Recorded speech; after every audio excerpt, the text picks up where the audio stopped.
वालेकुम मिस। वालेकुम अस्सलाम।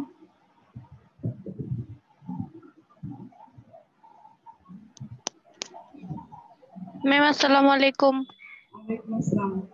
तो কে বললা নিপা না जी मैम। সাবিনা? আচ্ছা, তোমরা দুজনই আসছো এখানে। আচ্ছা, গত ক্লাসে আমরা হচ্ছে তোমার বলেছিলাম হচ্ছে এআরআর নির্ণয়ের যে তোমার সূত্রটা দিয়ে একটা উদাহরণ দেখেছিলাম আমরা বইয়ের ক নাম্বার উদাহরণটা। তো ওইটা কি তোমরা বাসায় দেখেছো উদাহরণটা? যে দুজন আছে একজন একটা সূত্র পাও যে দেখেছো কিনা।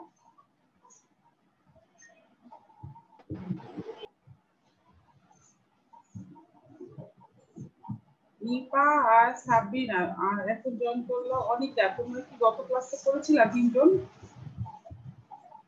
No miss. ও নাই। আচ্ছা, তাহলে গত ক্লাসে কোনো সমস্যা আছে কিনা আর থাকলে আমাকে বলো আর কি। আমরা 10টা 5 পর্যন্ত দেখবো যে কে কে আছে, আর তারপরে হচ্ছে আমরা ক্লাসটা তুমি স্টার্ট করবো। তো হচ্ছে তুমি এখন আমাকে বলতে পারো যে গত ক্লাসটা আসলে আমরা করেছি, আমরা পঞ্চম অধ্যায় করছি। অধ্যায় 2টা নিয়মের অঙ্ক আছে। একটা হচ্ছে তোমার গড় মুনাফার হার নির্ণয়, আর একটা হচ্ছে পেব্যাক সময় নির্ণয়। তো গত ক্লাসে আমরা তোমাদের বইয়ে, তোমরা বই নিয়ে বুঝবা, আমি আগেও বলেছি 55 পৃষ্ঠা যে উদাহরণটা আছে, তোমার 54 এবং 55 পৃষ্ঠা তোমাদের দুইটা উদাহরণ আছে। সেই উদাহরণের মধ্যে তোমার প্রথম উদাহরণটা যেটা প্রকল্প ক, সেটা আমরা দেখেছিলাম। এখন হচ্ছে আরেকটা উদাহরণ এখানে আছে, সেটা হচ্ছে প্রকল্প খ। ঠিক আছে, গড় মুনাফার হারেরই তোমার আরেকটা উদাহরণ আছে প্রকল্প খ। তো এখন এই দুইটা উদাহরণ আমরা বইটা শেষ করে দেন হচ্ছে আমরা অনুশীলনী বা বোর্ড প্রশ্নে চলে যাবো করার জন্য। তো এখন হচ্ছে তোমাদের কাছে আমার প্রশ্ন যেটা করলাম যে প্রকল্প ক কারো বুঝতে অসুবিধা আছে কিনা। मिस अस्सलाम वालेकुम। ওয়ালাইকুম আসসালাম। আচ্ছা, তোমাদের যেহেতু অসুবিধা নাই, একজন মাথা নেড়ে না করছে, আমি দেখতে পাচ্ছি একজনই না করছে আর বাকিরা তো কিছু বলছো না।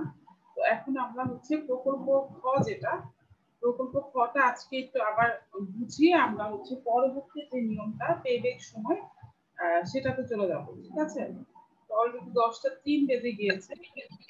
মিস আসসালামু আলাইকুম। ওয়ালাইকুম আসসালাম।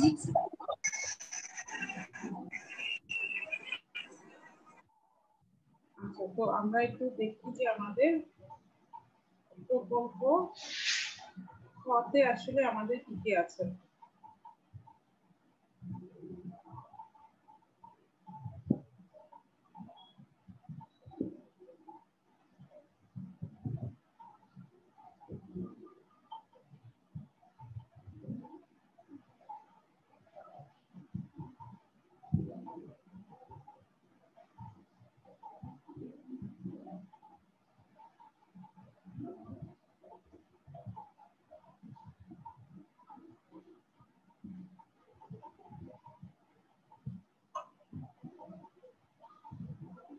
আচ্ছা মেয়েরা, তো আমি এখন তোমাদেরকে প্রকল্প খ দেখাবো। 10টা 4 বেজেছে অলরেডি। তো তোমরা কি স্ক্রিনে প্রকল্প খ দেখতে পাচ্ছ কিনা?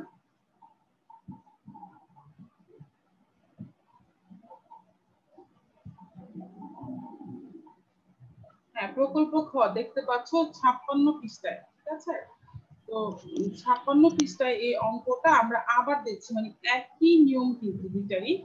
তো তোমাদের বুঝতে অসুবিধা হলে অবশ্যই আমাকে প্রশ্ন করবা। ঠিক আছে, তো প্রথমেই দেখো আমাদের প্রকল্প খ উপরে দেওয়া আছে বিবরণ বছর লক্ষ টাকায়। যেহেতু আমি আগেই বলেছি এই অঙ্কের সবগুলো ডিজিট, এই যে নিচের সবগুলো হচ্ছে আমাদের লক্ষ টাকা। তো লক্ষ লিখতে আমাদের 5টা শূন্য দরকার হয়, যেমন 1 লক্ষ লিখতে হলে 5টা শূন্য দরকার।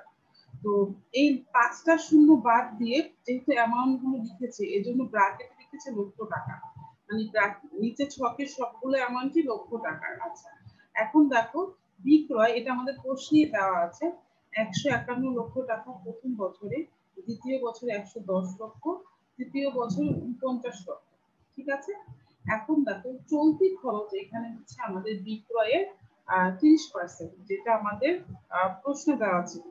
এখানে এই যে 30% আমরা কিভাবে করেছি, 30% হচ্ছে আমরা 151 যেটা, এই 151 উপরে আমরা 30%টা ক্যালকুলেটরে ক্যালকুলেশন করব। ঠিক আছে, করার পরে হচ্ছে আমাদের 45.30 এই অ্যামাউন্টটা আসবে। এরপরে দেখো আমরা সেম 110 এর উপরে চলতি খরচের যে অ্যামাউন্টটা 30% সেটা ক্যালকুলেশন করেছি, 33 লক্ষ এসেছে এবং আমরা 49 এর উপরে আমরা 30%টা ক্যালকুলেশন করার পরে 14.70% এসেছে। আচ্ছা, এই গেল হচ্ছে আমাদের চলতি খরচের বিষয়টা। তো আমরা জানি যে চলতি খরচের পরে আমাদের যে বিষয়টা আসছে সেটা হচ্ছে স্থায়ী খরচ। স্থায়ী খরচ এখানে আমাদের 20 লক্ষ টাকা প্রশ্নে দেওয়াই আছে। স্থায়ী খরচের জন্য আমাদের আর কোনো ক্যালকুলেশনের প্রয়োজন নাই, কারণ স্থায়ী খরচ আমাদের এটা প্রশ্নে যেটা দেওয়া আছে আমরা সেটাই লিখব। এরপর দেখো অবচয়। অবচয়টা আমাদেরকে বের করতে হবে, এটা আমি তোমাদের শুরু থেকেই বলছিলাম যে অবচয়টা বের করতে হবে। এই কারণেই আসলে কিন্তু আমরা দেখো তোমাদেরকে আমি ওই অবচয়টা আসলে বের করে সাইডে, বইয়ের সাইডে এই জায়গাটায় দেখো আমি তোমাদেরকে অবচয়টা বের করে দেখিয়েছি।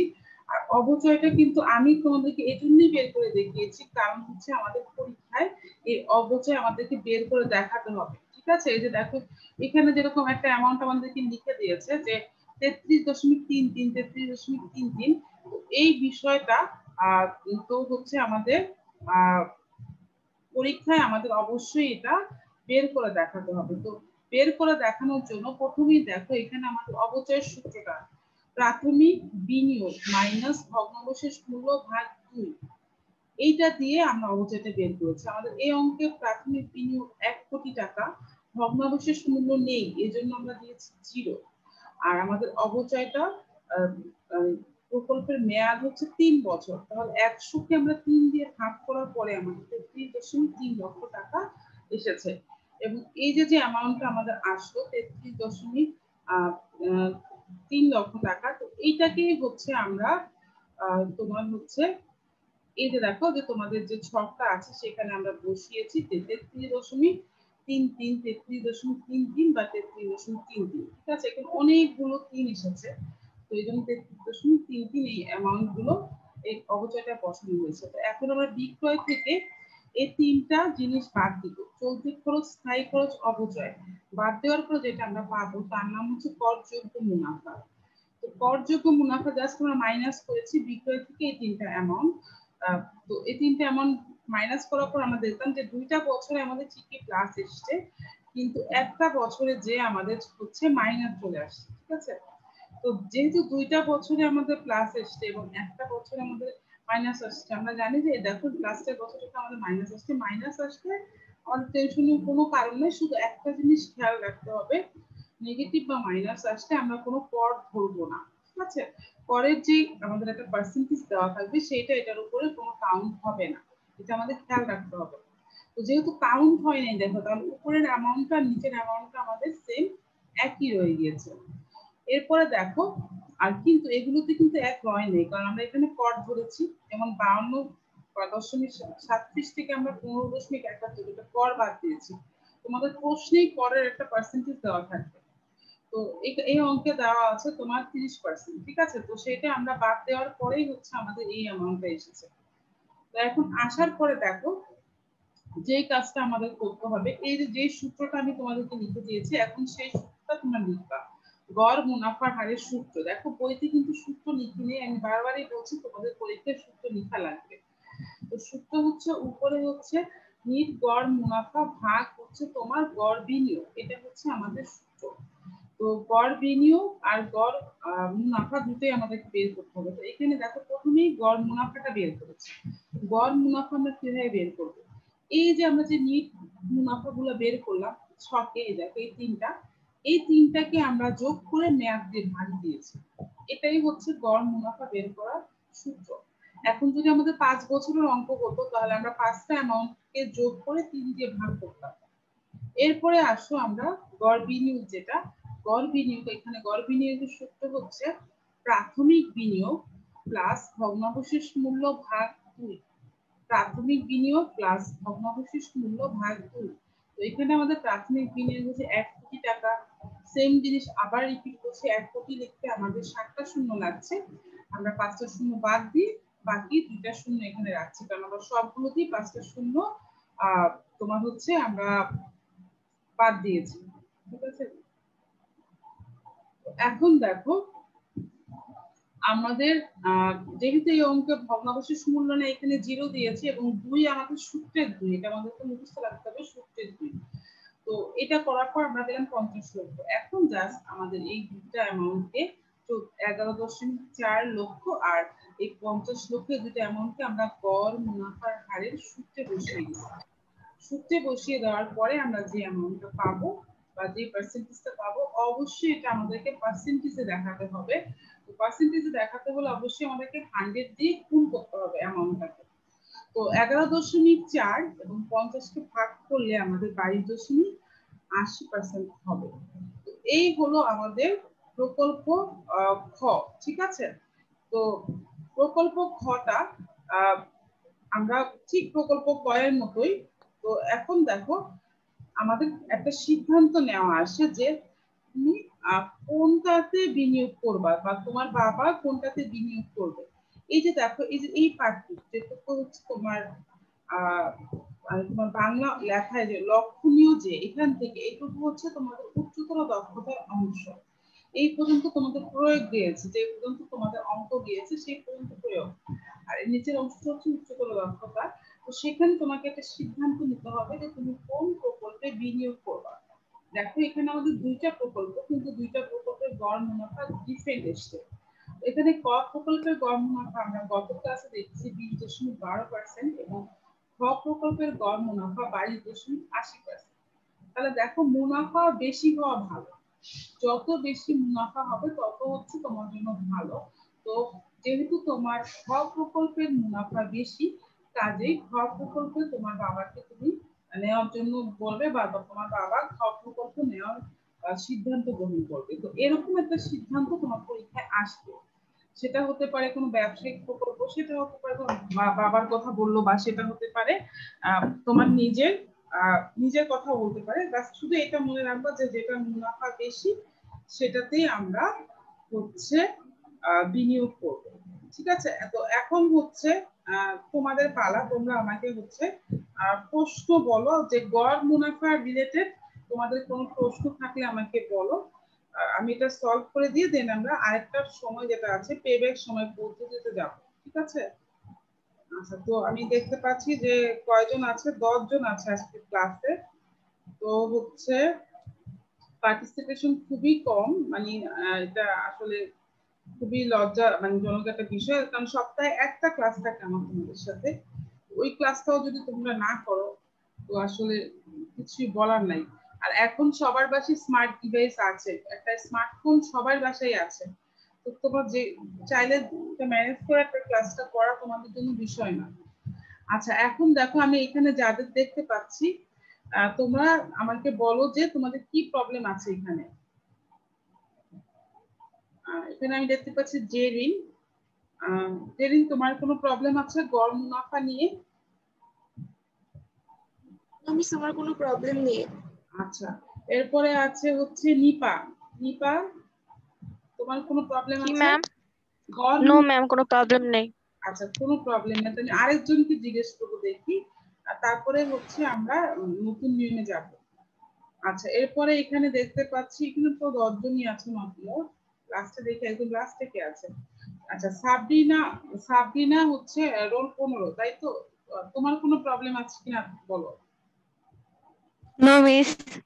আচ্ছা, তাহলে যেহেতু 3 জনের কোনো প্রবলেম আমরা পাইনি, তাহলে আমরা বুঝতে পারছি যে বাকিদেরও কোনো প্রবলেম নাই ইনশাআল্লাহ। তো আমরা বইয়েরটা আগে শেষ করে, বারবারই বলছি, আমরা বইয়ের গুলো শেষ করে দেন হচ্ছে আমরা অনুশীলনী প্লাস হচ্ছে বোর্ড প্রশ্নে যাব।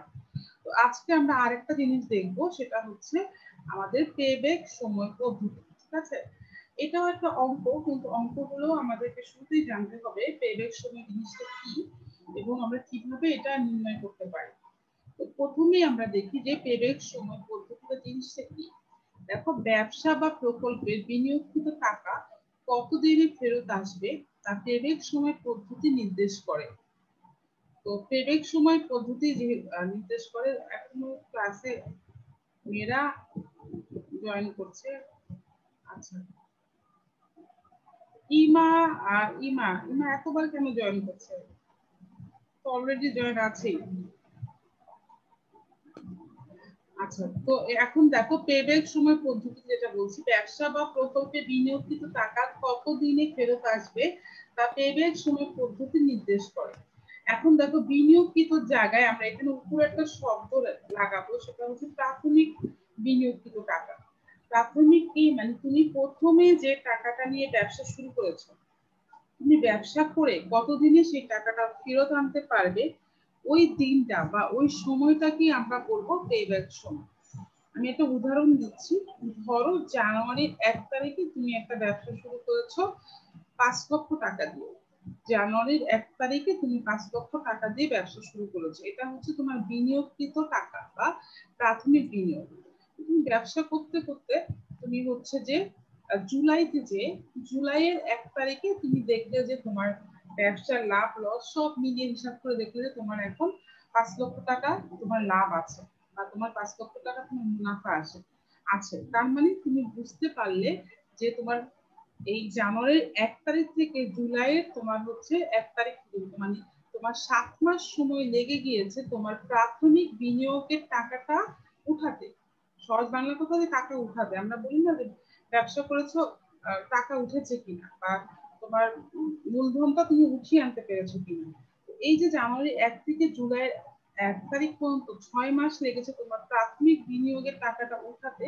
এই 6 মাস সময়কে আমরা বলবো পেব্যাক সময়। দেখো সেইটাই আমাদেরকে উদাহরণে বলেছে ব্যবসা বা প্রকল্পে বিনিয়োগকৃত টাকা কতদিনে ফেরত আসবে তা পেব্যাক সময় পদ্ধতি নির্দেশ করে। তার মানে তুমি যদি এই পদ্ধতিটা ইউজ করো তাহলে তুমি বলতে পারবে যে তোমার টাকাটা কতদিনে ফেরত আসবে।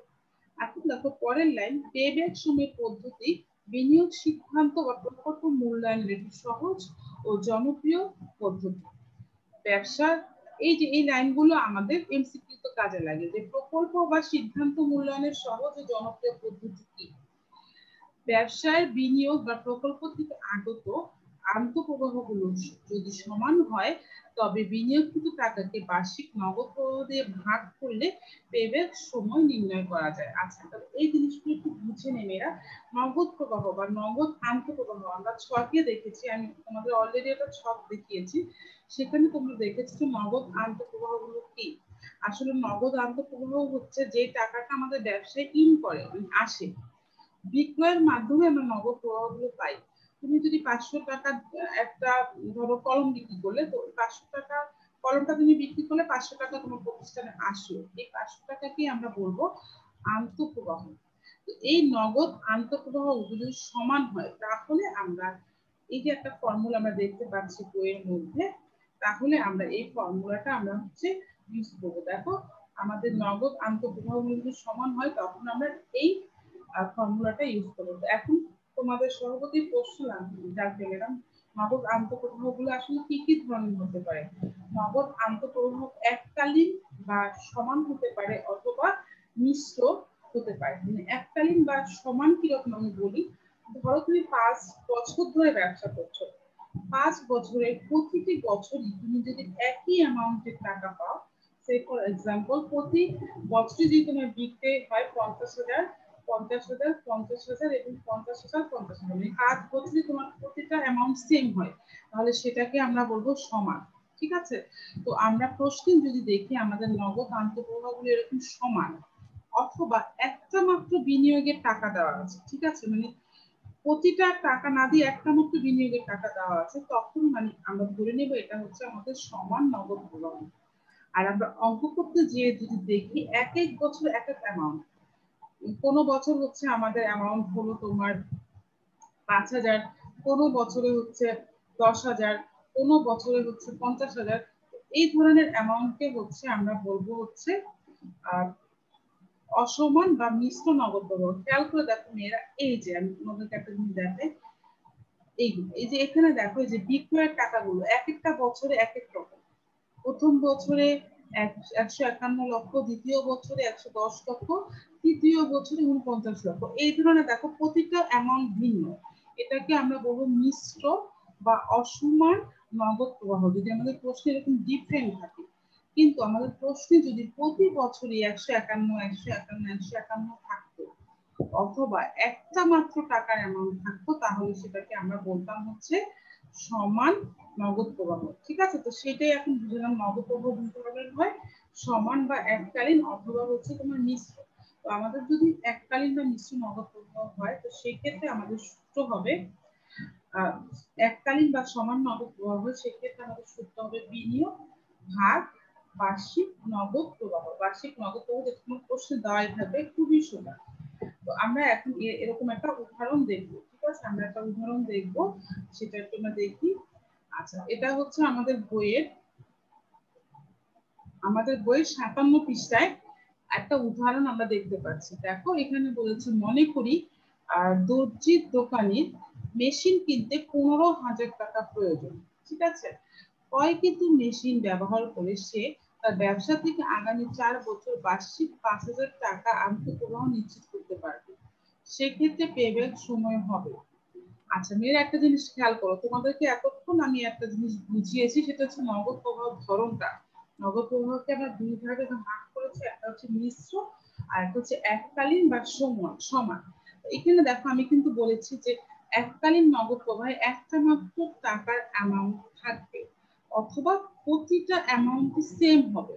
তো তোমরা হয়তো বা এতক্ষণে এই অঙ্কটা মানে এটা দেখে বুঝতে পারছো যে আমাদের এখানে একটা মাত্র টাকার অ্যামাউন্ট আছে। ঠিক আছে, টাকার অ্যামাউন্টটা দেখো, এখানে আমাদের একটা মাত্র এই যে বার্ষিক 5,000 টাকা আন্তঃপ্রবাহ নিশ্চিত করে। দেখো, তার মানে 4 বছরের জন্য আমাদের নগদ প্রবাহ হচ্ছে কি একটাই, সেটা হচ্ছে কত, 5,000 টাকা। এরকম যদি আমরা একটা অ্যামাউন্ট দেখি বা সব বছর একই থাকে, তাহলে ওই দেখুন আগের সূত্রটা ইউজ করে করলাম। উপরে আমরা দিয়েছি বার্ষিক তোমার প্রাথমিক বিনিয়োগের টাকা আমাদের প্রশ্নে দেওয়া থাকবে। প্রাথমিক বিনিয়োগ আমাদের দেওয়া আছে 15,000 টাকা, আর তোমার হচ্ছে বার্ষিক সমান নগদ প্রবাহ দেওয়া আছে তোমার 5,000 টাকা। জাস্ট আমরা ভাগ করবো 15 ভাগ 5, তাহলেই কিন্তু আমরা পেয়ে যাচ্ছি আমাদের পেব্যাক সময়। আরেকটা বিষয়, পেব্যাক সময় আমাদেরকে সবসময় বছর দিয়ে প্রকাশ করতে হবে। সবসময় উত্তরের শেষে আমরা বছর কথাটা লিখবো। তো দেখো, যে জিনিসটা, এই যে একটা উদাহরণ, এটা খুবই ইম্পর্টেন্ট। এই উদাহরণটা প্রায় সময় আমাদের এমসিকিউ তে চলে আসে।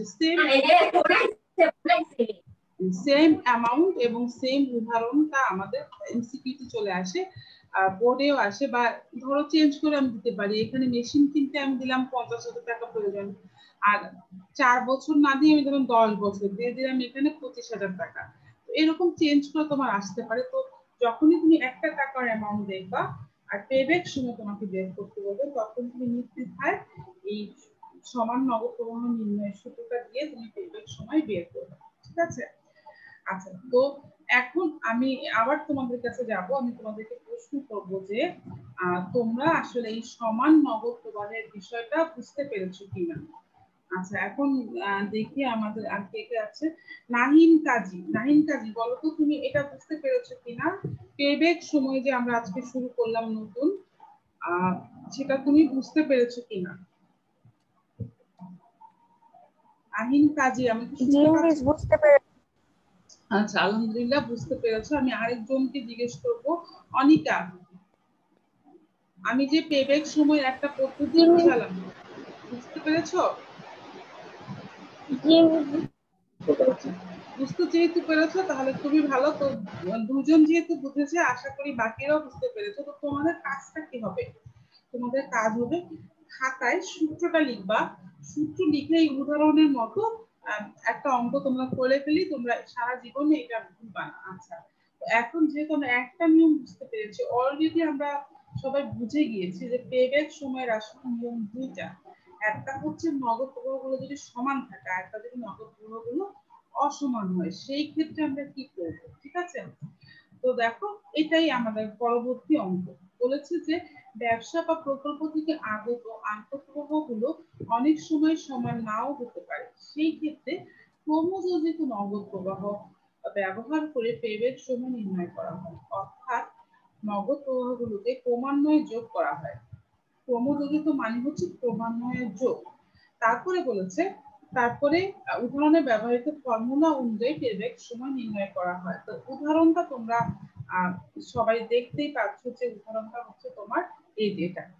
তো এই উদাহরণটা একটু অগোছালো ভাবে আছে এবং এভাবে আসলে বুঝতে আমাদের অসুবিধা হয়।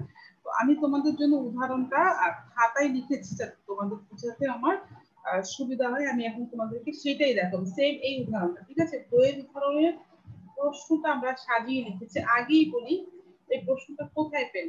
এই আমরা আগে যে এআরআর করেছি এই এআরআর থেকে কিন্তু এই অ্যামাউন্ট গুলো বইতে নিয়েছি। ঠিক আছে, ওই একই উদাহরণ দিয়ে ওরা পেব্যাক সময় বুঝিয়েছে, একই উদাহরণ দিয়ে ওরা এআরআরও বুঝিয়েছে। তোমাদের পরীক্ষা এমনও হতে পারে গ নাম্বারে একটাই অঙ্ক দিল, গ নাম্বারে তোমাকে বের করতে বলবে এআরআর, ঘ নাম্বারে তোমাকে বের করতে বলবে পেব্যাক সময়। এজন্যই বইতে একই উদাহরণ দিয়ে তোমাকে এআরআরও বোঝানো হয়েছে এবং পেব্যাক সময়ও বোঝানো হয়েছে। আচ্ছা, এখন আমি এই বইয়ের তোমার হচ্ছে যে 57 পৃষ্ঠার উদাহরণটা আছে সেই উদাহরণটা এবং আমরা দেখবো এবং প্লাস আমরা দেখবো যে পেব্যাক সময়ের সূত্রটা আমাদের কি হতে পারে। ঠিক আছে, আমরা একটু প্রথমেই দেখবো যে আমাদের সূত্রটা কি। তোমরা সূত্রে আমি সূত্র দিয়ে দেখাবো, তোমরা এটা একটু কাইন্ডলি হচ্ছে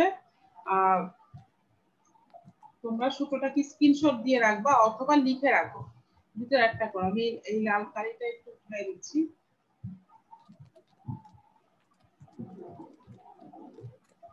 আমি একটা সূত্র তোমাদের সামনে রেখেছি, তো তোমরা হচ্ছে এই সূত্রটাকে লিখে ফেলো। তো আমি জুম করে ধরি, তোমরা তাহলে হয়তোবা বুঝতে পারবা। ঠিক আছে, তো দেখো এই যে পেব্যাক সময়ের সূত্র দেখো, সূত্র 2। কেন 2 দিয়েছি? কারণ এর আগে আমরা সূত্র 1 শিখেছি গড় মুনাফার হার। তো এখন হচ্ছে আমরা সূত্র 2 শিখবো পেব্যাক সময়। পেব্যাক সময় ক নাম্বার দিয়েছি, পেব্যাক সময় সমান নগদ প্রবাহ। সূত্র হচ্ছে প্রাথমিক বিনিয়োগ হার বার্ষিক সমান নগদ প্রবাহ। এটা তোমরা একটু আগে তোমাদের বইতে দেখবা। 2 নম্বর সূত্রটা হচ্ছে, এটা আমি তোমাদের বইয়ের মধ্যে দেইনি, তোমাদের বইতে এটা যেভাবে দেওয়া আছে সেভাবে দেইনি। আমি জানি যে তোমাদেরকে আমি যেটা দেখাচ্ছি এটাই সহজ, তোমরা এইভাবেই শিখবে। আর কেউ যদি বইয়েরটা শিখতে চায় শিখতে পারো, আলটিমেটলি তোমাদের কলেজে ওঠার পরে তোমাদের এই সূত্রটাই শেখা লাগবে। তোমরা যদি এটা এখন থেকেই শিখে যাও তাহলে তোমাদের কলেজে ওঠার পরে দেখবে যে কত সহজ লাগে। এই জন্য আমি একবারই জিনিসটা শিখিয়ে দিয়েছি। তো তোমরা দেখো পেব্যাক সময় অসমান নগদ প্রবাহ, এখানে আমি একটা সাইন ইউজ করেছি, a plus NCO minus t divided by t. এখন কোনটা কি সেটাও আমি লিখে দিয়েছি। এ বলতে এখানে বুঝাচ্ছি পূর্ণ বছর, পূর্ণ বছর ইংরেজিতে বলে ফুল ইয়ার। পূর্ণ বছরকে আমি সেটাও লিখে দিয়েছি, তো তোমাদের অসুবিধা নেই, আমি বুঝিয়ে দেবো। আপাতত তোমরা সেটা লিখে নাও অথবা স্ক্রিনশট নাও, সেটা তোমাদের জন্য সুবিধা হয়। আর এনসিও মানে হচ্ছে নেট ক্যাশ আউটফ্লো, যেটাকে আমরা বাংলাতে বলতে পারি বহিঃপ্রবাহ অথবা প্রাথমিক বিনিয়োগ অথবা মেশিনের মূল্য। সি সি দিয়ে আমরা বোঝাচ্ছি কিউমুলেটিভ ক্যাশ। ঠিক আছে, কিউমুলেটিভ ক্যাশ। কিউমুলেটিভের বাংলা শব্দ হচ্ছে ক্রমযোজিত, তার মানে এই বছরের ক্রমযোজিত নগদ প্রবাহ। যেই আমরা নিয়মে বের করবো, বের করার সময় তোমার সবাই বুঝতে পারবো কোনটাকে। আপাতত শুধু লিখে রাখো যে ফর্মুলাটা কি। সি দিয়ে আমরা বোঝাচ্ছি এ বছরের ক্রমযোজিত নগদ প্রবাহ, আর ডি দিয়ে আমরা বোঝাচ্ছি এ বছরের ক্রমযোজিত এ বছরের পরের বছরের নগদ প্রবাহ। আর এখানে পূর্ণ বছর বলতে বোঝাচ্ছি, এখানে পূর্ণ বছর এ বলতে যে বছরের ক্রমযোজিত নগদ প্রবাহের মধ্যে নগদ বহিঃপ্রবাহ আছে বা প্রাথমিক বিনিয়োগটা আছে তার আগের বছরকে পূর্ণ বছর বলে। আমি জানি তোমরা এখনই এটা যারা আগে করো নাই বা আমার নিয়মে করো নাই তারা বুঝতে পারছো না, সবাই বুঝতে পারবা। তো আগে হচ্ছে তোমাদের যে কাজ সেটা হচ্ছে তোমরা এই পৃষ্ঠাটাকে স্ক্রিনশট দিয়ে রাখো অথবা লিখে রাখো। আমি পৃষ্ঠাটাকে বড় করে দিলাম তোমাদের স্ক্রিনশট নেওয়ার সুবিধার্থে, পরে জুম করে এগুলো লিখে নিবা। ঠিক আছে, আচ্ছা। তো আমি এখন আবার তোমাদের কাছে যাবো, একটু দেখতে তোমরা বুঝতে পারছো কিনা এটা।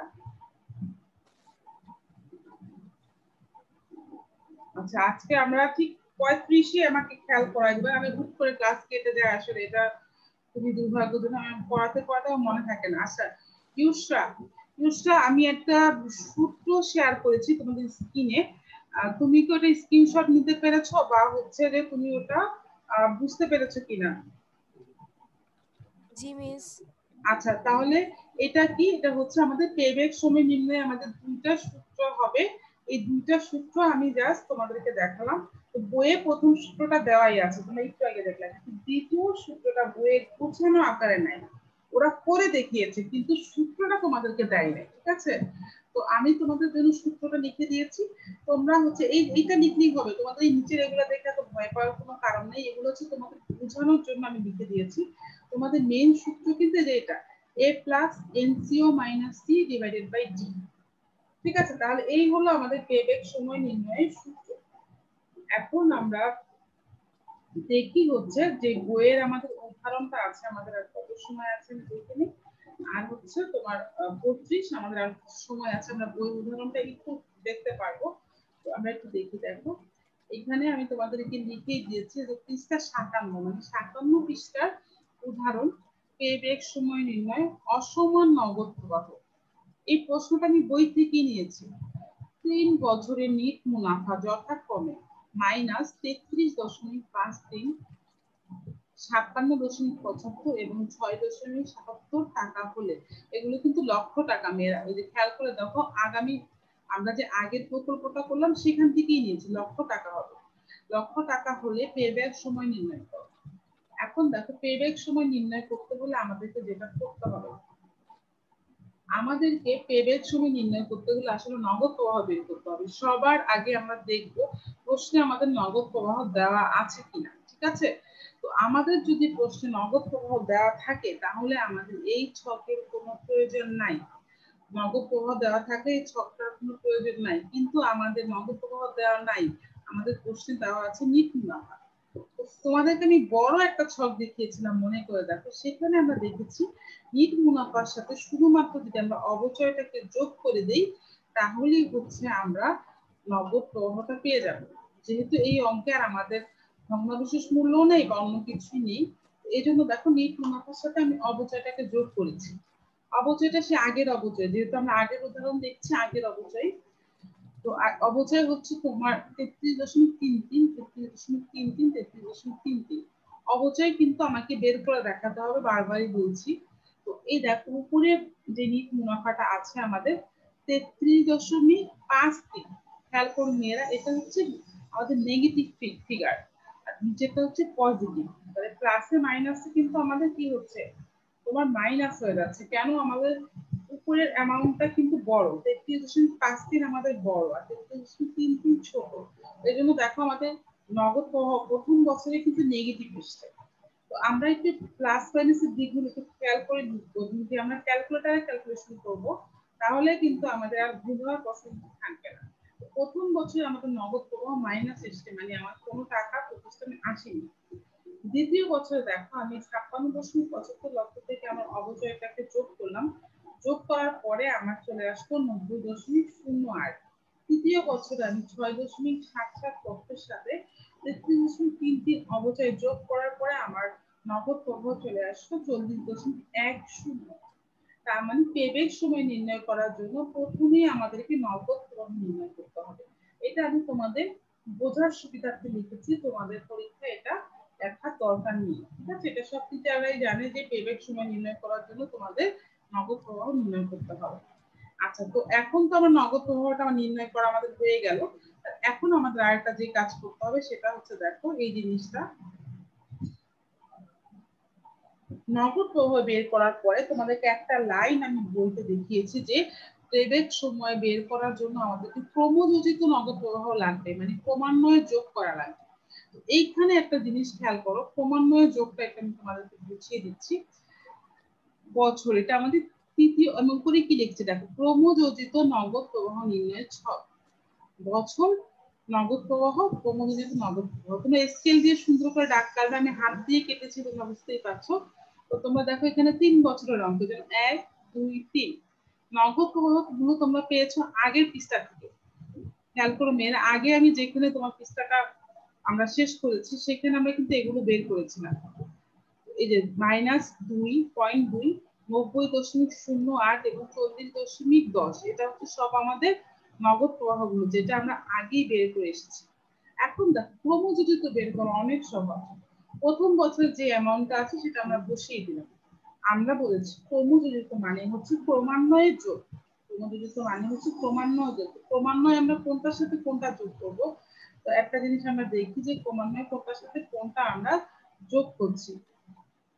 খেয়াল করো, আমরা এই যে 0 মাইনাস 0.2 এটার সাথে আমরা যোগ করবো মেয়েরা, এই যে এটা খেয়াল করো মেয়েরা, আমি অ্যারো চিহ্ন দিয়ে দেখাচ্ছি, এই যে 90.08। এখন একটা জিনিস দেখো, আমি কিন্তু এখানে একটু কাটাকাটি হয়েছে, আমি ফেয়ার অ্যামাউন্টটা উপরে লিখেছি, যেহেতু আমরা যোগ করব, কিন্তু এখানে যোগ হবে না। কেন যোগ হবে না বলতো? কারণ এখানে আমাদের আগের চিহ্নটা কি মাইনাস এসেছে, মানে আমাদের প্লাসে মাইনাসে মাইনাস হয়ে যাচ্ছে। তাহলে আমি 90.08 থেকে আমি মাইনাস 2.2 বাদ দিলে হচ্ছে আমার থাকবে 98.88। ঠিক আছে, তার মানে আমি ক্রমান্বয়ে যোগ করছি। আবার আমি এটার সাথে পরবর্তীতে আমি দেখো, পরবর্তীতে আমি যেটা করছি, পরবর্তীতে আমি এই 89.88 এর সাথে আমি 40.12 কে যোগ করছি, ক্রমান্বয়ে যোগ, মানে এটার সাথে এটা, এটার সাথে এটা। তো এই 89.88 এর সাথে যদি আমি 40.10 কে যোগ করি, তাহলে আমার বের হবে হচ্ছে তোমার 138.58। ঠিক আছে, তো এই যে বিষয়টা, এটাকে আমরা বলছি ক্রমযোজিত নগদ প্রবাহ নির্ণয়। আমি তোমাদের দুই কালারে দেখিয়েছি যে কোনটার সাথে কোনটা যোগ হচ্ছে এবং যোগ হয়ে কোন অ্যামাউন্টটা বের হচ্ছে। ঠিক আছে, এবং খেয়াল করে দেখো, এই কারণেই হচ্ছে তোমার কি করবো, যদি 5 বছরের অঙ্ক হয় আমরা আবার এটার সাথে আমরা এর পরবর্তী বছর এটা যোগ করবো, আবার এটার সাথে এটা, এরকম মানে এটা ক্রস কোড যোগ করে দেবা, এটার সাথে এইটা, এটার সাথে এইটা। ঠিক আছে, এটাকে আমরা বলছি ক্রমযোজিত। তো আমাদের আর মাত্র 2 মিনিট সময় আছে। আমি সূত্রটা হচ্ছে তোমাদেরকে আজকাল বুঝাবো না, তাহলে বুঝাতে গেলে হচ্ছে তোমাদের আর আমি সময় পাবো না, শেষে কেমন অবস্থা হবে। তো হচ্ছে আমরা চলে যাচ্ছি হচ্ছে আমাদের মেন যে তোমার পৃষ্ঠাতে আছে সেটাতে আমরা চলে যাচ্ছি। ঠিক আছে, তো এখন হচ্ছে আমরা যেটা তোমাদেরকে বলবো যে তোমরা কি করবো। আজকে তোমাদের বাসায় একটু হোমওয়ার্কটা বেশি, তো তোমরা হচ্ছে যে প্রথমেই হচ্ছে প্রকল্প 6 এর গড় মুনাফার হারটা সবাই বের করে ফেলবা, বাসায় অবশ্যই বের করবা নিজের খাতায়। ঠিক আছে, এরপরে হচ্ছে তোমরা স্ক্রিনশট নিয়েছো যে পেব্যাক সময়, এই সূত্র দুইটা মুখস্থ করবা। সূত্র মুখস্থ করে দেন আমি যে ক্রমযোজিত নগদ প্রবাহটা দেখিয়েছি ওই পর্যন্ত দেখবা। ইনশাআল্লাহ আগামী ক্লাসে আমরা তোমাদেরকে পেব্যাক সময় নির্ণয় দেখাবো। তো আজকে এই পর্যন্তই, তোমরা বাসায় যেটুকু আমি করেছি সেটাই প্র্যাকটিস করো। তাহলে আমি আজকে ক্লাস শেষ করব। তোমাদের কিছু থাকলে বলতে পারো, অলরেডি সময় শেষ হয়ে যাচ্ছে।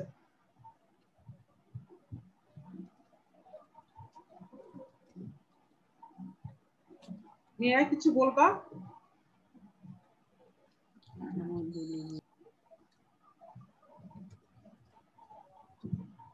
আচ্ছা, তো কেউ কিছু বলছো না, আমি বুঝতে পারছি না, আমাদের সময় শেষ হয়ে যাচ্ছে। হোমওয়ার্কটা নিশ্চয়ই বুঝতে পেরেছো।